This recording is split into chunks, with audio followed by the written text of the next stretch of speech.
We have just completed week 14 of the 2024 NFL season, and I wanted to make a video talking about every NFL team's best players so far. And something you got to think about going into this, are quarterbacks going to be a little bit more value just at the baseline because they are quarterbacks and they are the most important position in this league. So we are going to talk about a bunch of quarterbacks in this video, but there may actually be less quarterbacks than you think when we talk about every team's best player. And it's been a disastrous year for the New Orleans Saints. They've definitely been underwhelming, I think, to their expectations going into the year, but I think their best player has been 29-year-old Alvin Kamara. Kamara had a career low in rushing yards last year, just getting 694 yards through 13 games, but this year he's exceeded that by over 300 yards so far. He's got 938 yards on the ground this season on 223 carries. He's got 6 rushing touchdowns, and then he's also still an elite receiving back as well. 64 catches, 485 yards, and a touchdown in the air. Like I said, it's just been a disappointing year for the New Orleans Saints, and they're definitely at their least talented era since Drew Brees pretty much retired a couple years ago, and they've just had plethora of injuries this year, but Alvin Kamara has still been a very good player. Speaking of being somewhat disappointing this year, we got to talk about the Atlanta Falcons. Who would have thought they were going to be 6-7 with Kirk Cousins right now? And while they've had some good players on the offensive side of the ball, like Darnell Mooney's been good, Drake London has been solid, Bijan has been really good, I want to talk about maybe the best interior offensive lineman in the NFL,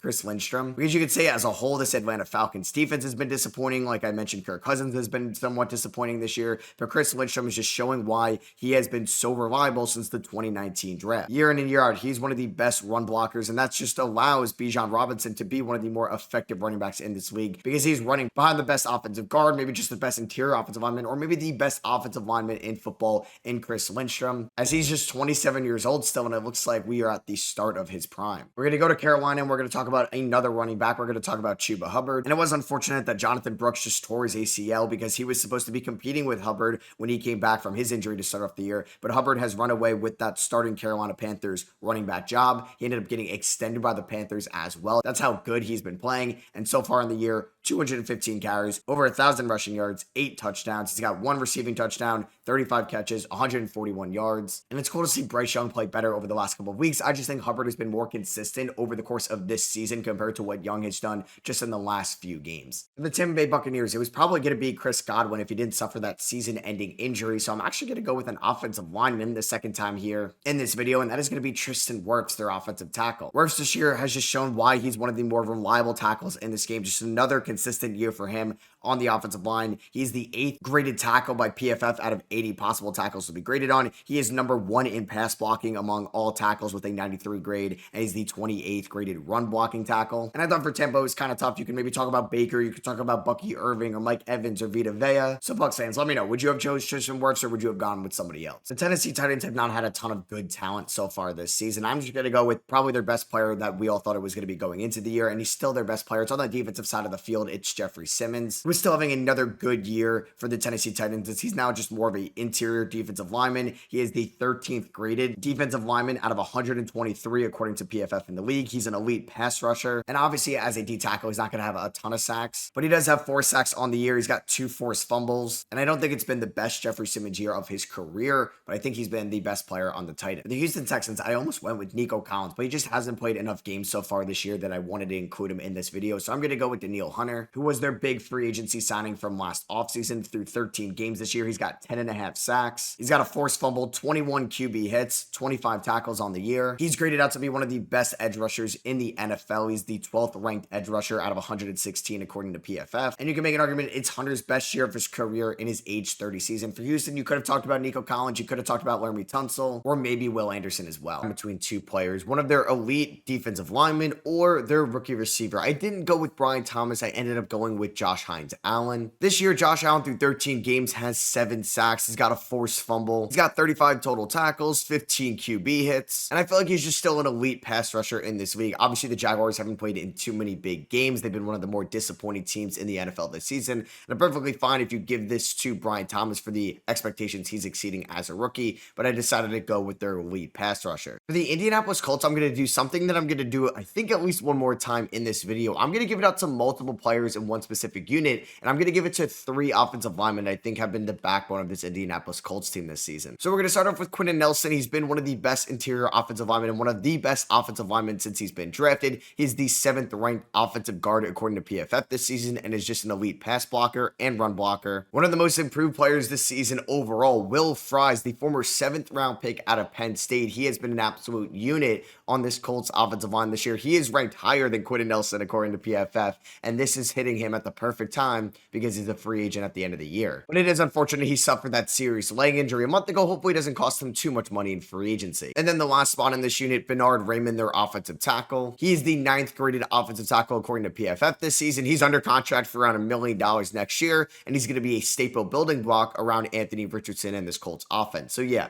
we're going to give this award to 3 Colts offensive linemen instead of just giving it to DeForest Buckner. For the Washington Commanders, I thought this was fairly easy. I'm going to give it to the offensive rookie of the year frontrunner right now according to the betting odds, and that is Jaden Daniels. Jaden Daniels, the 2nd overall pick in the most recent NFL draft, has over 2,800 passing yards this year. He's got 15 touchdowns, 6 interceptions. He's also got 6 rushing touchdowns as well, and he's leading the team that may be exceeding expectations the most in the Washington Commanders. He is 8-5 so far this season, and I would say it's been the best commander overall. But shout out to Bobby Wagner as well. This Giants one was tough because I really wanted to talk about Malik Neighbors, but I just have to talk about Dexter Lawrence. He has been arguably the best defensive lineman in the NFL this season. He's got 9 sacks on the year. He's got 44 total tackles, 16 QB hits. He's graded out to be a top 3 interior defensive lineman in the NFL, and Dexter Lawrence is well on his way to being an All-Pro this season. So, I don't think Malik Neighbors is going to be an All-Pro, and I do think Dexter Lawrence will be one. So that's why I'm going with the former Clemson Tiger. For the Dallas Cowboys, it's been a rocky season, but they still have an elite receiver that they paid last offseason. CeeDee Lamb has been the best Cowboy. CeeDee Lamb is currently 3rd in the NFL in receiving yards. He's got 85 catches on 131 targets,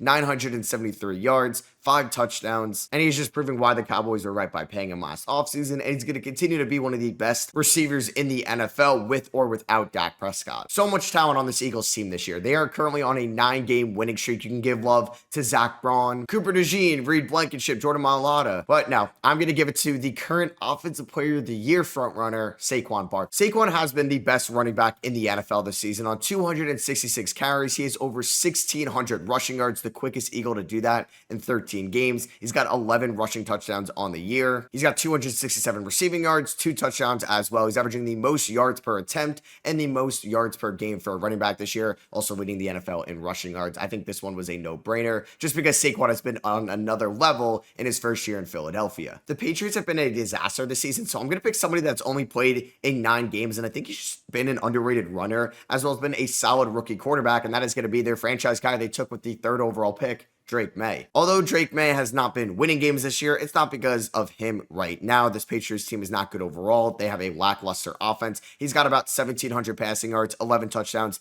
8 interceptions, but he has been one of the best running quarterbacks in the league this season since he became a starting quarterback for the Patriots. He's got 345 yards on the ground on about 38 attempts, and he's averaging 9.1 yards per attempt. So Drake May is definitely going to be a dual threat quarterback for years to come for the New England Patriots. For the Miami Dolphins, I kind of wanted to go with Tua just because when he was out, they looked like the worst team in the NFL. I also thought about giving this to Calais Campbell. Shout out to him doing what he's doing at that age. I'm going to go to Teron Armstead, though, who I think has still been one of the best offensive tackles in the NFL this season. He is the 7th graded pass block offensive tackle according to PFF.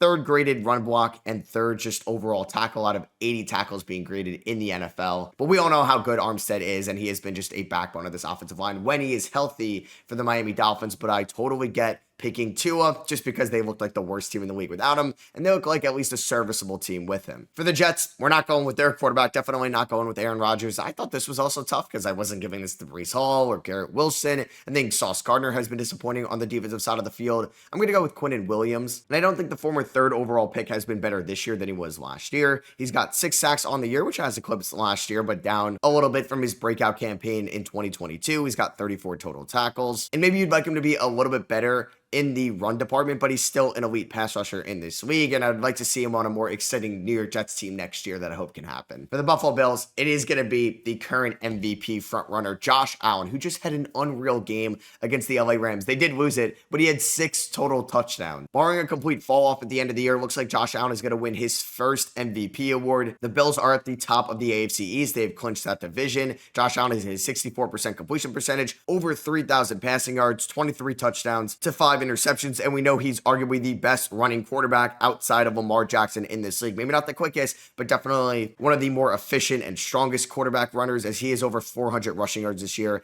and 9 rushing touchdowns. And oh yeah, he even has a receiving touchdown on that lateral play with Amari Cooper. Josh Allen is the MVP and the best Bill right now. I guess relative to expectations, the 49ers have to be up there with one of the more disappointing teams this season. I think Brock Purdy has been fairly decent. Juwan Jennings has been one of their best players on the offensive side of the field, but I'm going to go with Fred Warner, who's been playing with a severe ankle sprain almost all year long and is still one of the best inside linebackers in the league. He's elite in coverage. He's elite in the run department. Fred Warner is still at the top of the top when it comes to linebackers in this league. 54 solo tackles this year, 4 forced fumbles, and is just still elite in that department. And I'd be fine with going Brock Purdy, but I don't think Brock Purdy's been nearly as good as he was last year to get this nod. I know he's missed around 5 games this season, but for the LA Rams, I'm going to go with Puka Nacua as the best Ram this season. Puka through 8 games has 54 catches, 708 receiving yards. He does have just 3 touchdowns, but he is averaging around 88 yards per game, which puts him at 4th in the NFL behind Nico Collins, Jamar Chase, and Justin Jefferson. And I think has snatched the chain from Cooper Kupp to being the #1 receiver in Los Angeles. You can give some love to Kobe Turner and Jared Verse on the defensive side of the field,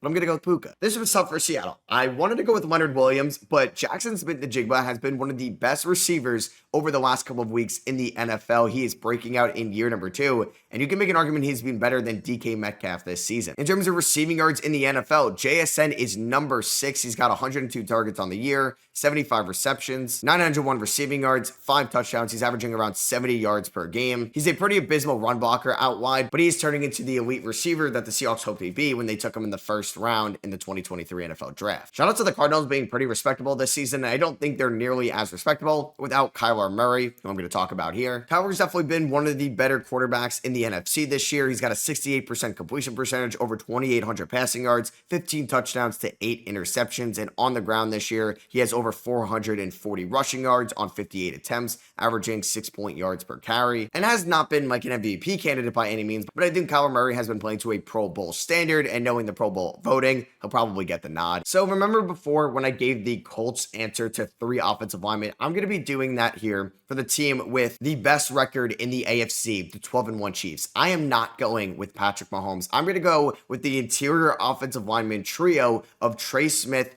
Joe Thuney, and Creed Humphrey. This is kind of funny because the 2 tackles out wide this year have not been good, but interior, this is just an elite trio. Creed Humphrey is the #1 graded center in the NFL, Joe Thuney the #6 graded offensive guard out of 75, and Trey Smith the 12th graded offensive guard, and that's allowing for Kareem Hunt to have success, hopefully Isaiah Pacheco now that he's back fully healthy, and it's just giving Patrick Mahomes so much time to throw this year. Mahomes has still been a good quarterback, but he's 12-1, and he's not the MVP candidate because he has been disappointing to Mahomes' standards, and I think that trio of offensive linemen deserves the honors for the Kansas City Chiefs. But we are going to talk about a quarterback for the LA Chargers, and that is going to be Justin Herbert. Shout out to Joe Alt and Rashawn Slater this season. Shout out to Ladd McConkey, the rookie, Derwin James, Poona Ford, Khalil Mack. This Chargers team definitely has some playmakers on both sides of the field, and I do think that they're still going to make the playoffs, even though they're not going to win the AFC West. But Justin Herbert, who got off to a rocky start this year, and he got hurt with an ankle injury against the Steelers, now that he's fully healthy, has still looked like one of the best quarterbacks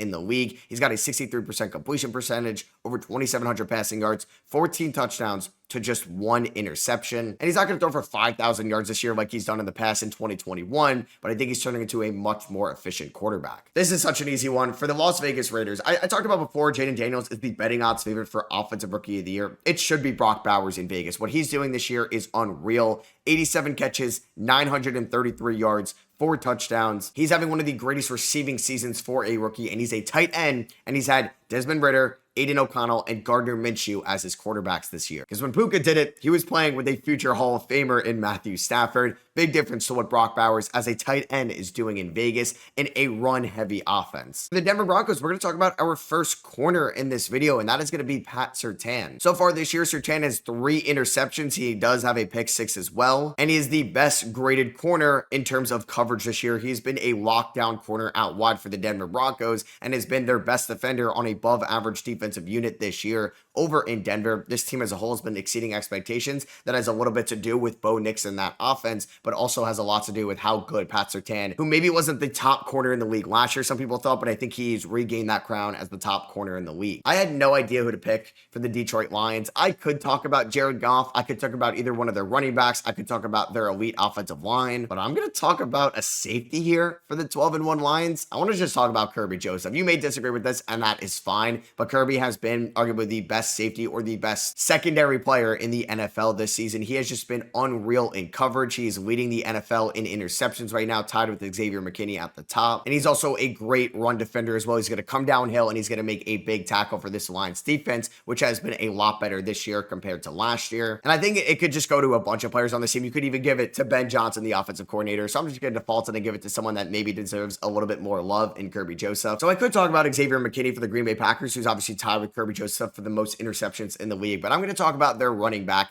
Josh Jacobs, man. Shout out to the running backs that have switched teams in the offseason, because Saquon Barkley, we already talked about. Maybe we talk about somebody in Baltimore. And Josh Jacobs, though, I think has just been so good for the Green Bay Packers. He's third in the NFL in rushing yards with 1,053. He's done that on 239 carries, averaging 4.4 yards per attempt. He's got 11 rushing touchdowns and even caught the first receiving touchdown of his career this season. And I think so many players in this Packers offense have been inconsistent, especially in the receiving department. I think Jordan Love has had his highs and lows, but I think Josh Jacobs has been super consistent. But yeah, you can also give it to Xavier McKinney as well, and I wouldn't bat an eye. This was really tough for the Minnesota Vikings because I kind of wanted to give it to Sam Darnold, but I'm still going to give it to Justin Jefferson because I don't think Darnold is this good without Justin Jefferson. But that may be a hot take, and you could disagree with that. I'd be fine with giving it to Sam Darnold because that's just pretty cool to say. This year, Justin Jefferson has over 1,100 receiving yards. He's number 2 in the NFL behind Jamar Chase, who's just been unreal. Justin Jefferson has 75 catches, 7 touchdowns, and is averaging 90 yards per game. And I still think has been the best Viking overall. So we talked about Jaden Daniels for the Commanders. We talked about Drake May for the Pats. I am not talking about Caleb Williams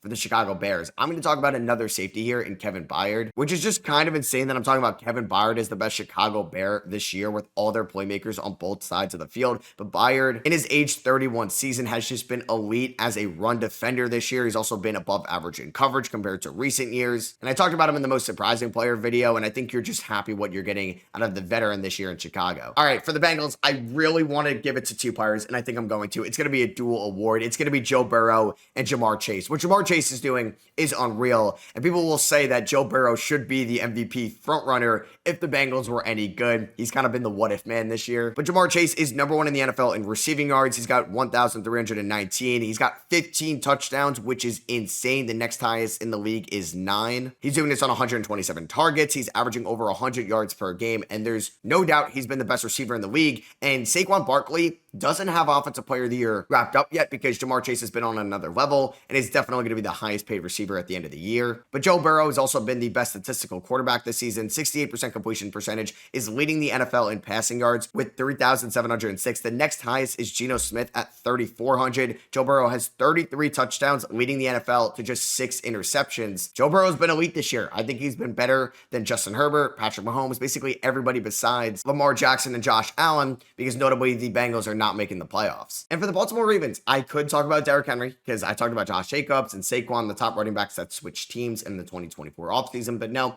I'm going to go with Lamar Jackson, who's been a top 2 quarterback in the league this year. And if he doesn't win MVP, he's going to finish number 2 because the Ravens have been slightly worse than the Buffalo Bills, but Lamar's got a 67% completion percentage, over 3,200 passing yards, 29 touchdowns, 3 interceptions, and is still the best running quarterback in the league this year. 678 rushing yards on 111 attempts, 3 rushing touchdowns, averaging 6.1 yards per carry, and has just still been another elite dual threat quarterback. And he's doing this with maybe not the best receiving core in the world. I really want to give this to Russell Wilson in Pittsburgh, but I'm still going to give it to TJ Watt, who is the betting favorite for Defensive Player of the Year. So I kind of have to. But I feel like this has been somewhat of a down year for TJ Watt compared to his standards in the past. He does have 9.5 sacks, 33 tackles, 5 forced fumbles, one of the best in that department in the league. He's got 17 tackles for loss, which is leading the NFL. He's graded out super highly, but I also think he benefits playing with some elite pass rushers next to him in Alex Highsmith when he's healthy. Cam Hayward is still getting it done at his age, and Nick Herbig is one of the more underrated pass rushers in the league. I'm going to go with TJ Watt here, but I was very tempted to give this to Russ because he has been such a 180 for the Steelers passing offense compared to recent quarterbacks since Ben retired. And lastly, we're going to just stick on the Cleveland Browns.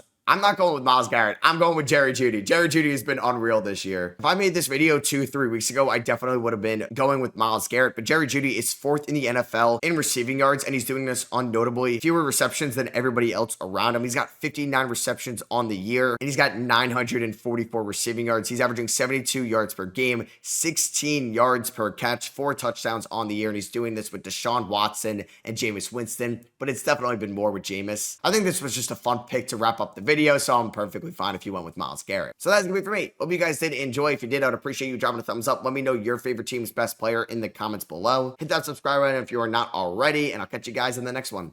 Peace.